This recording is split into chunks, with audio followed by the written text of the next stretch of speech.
نورنا يا استاذ. الله يخليك. ازيك يا استاذ وحيد؟ انا مبسوط قوي ان انا شفتك والله وانا مش مبسوط ان انا شفتك. ده ايه الجو ده؟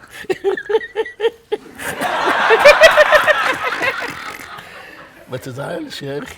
اتضايقت يا استاذ وحيد ولا ايه؟ لا يعني ده افيه يا ادوارد، المفروض تاخده عادي. في ايه؟ بيهزر معاك. افيه عليه.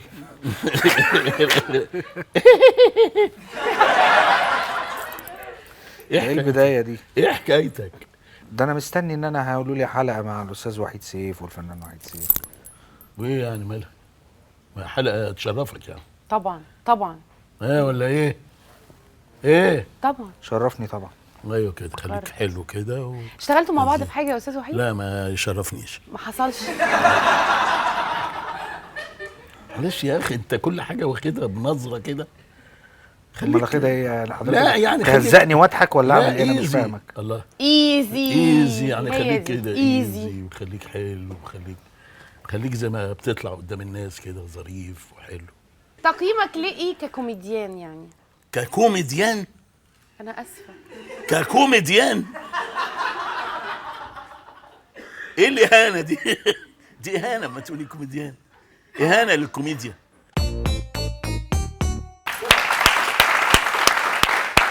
ومساء الخير مشاهدينا، ولقاء نجوم جديد، ولقاء النهارده معانا ومعاكم النهارده الفنان القدير وحيد سيف. نورنا، وانا عن نفسي يعني مش عايزه اقول لك مبسوطه ربنا جدا يخليك والله يا استاذه، ربنا يخليك. ومعانا كمان فنان شاب انتشر بسرعه كبيره جدا، معانا نجم ادوارد. الانتشار ده كويس يا استاذ وحيد بالنسبه للفنان ولا غلط؟ بس المهم بينتشر ازاي؟ ما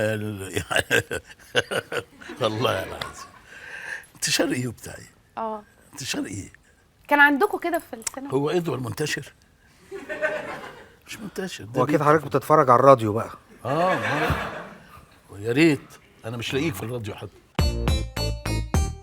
ادوارد محتاج يعمل ايه النهارده علشان يكون ماشي صح في مشوار؟ والله الاول محتاج انه يخس شويه، بتاع 15 كيلو كده، عشان يلعب الادوار اللي انت نفسك فيها. فانا عاوزك تخس عشان انت عينيك حلوه. عينيك حلوه قوي. طيب النهارده عينيك حلوه عشان تاخد ادوار الفتى الاول وتكبر ودانك شويه. انت بتزعل يا ادوار ولا ايه؟ انا مستغرب بصراحه.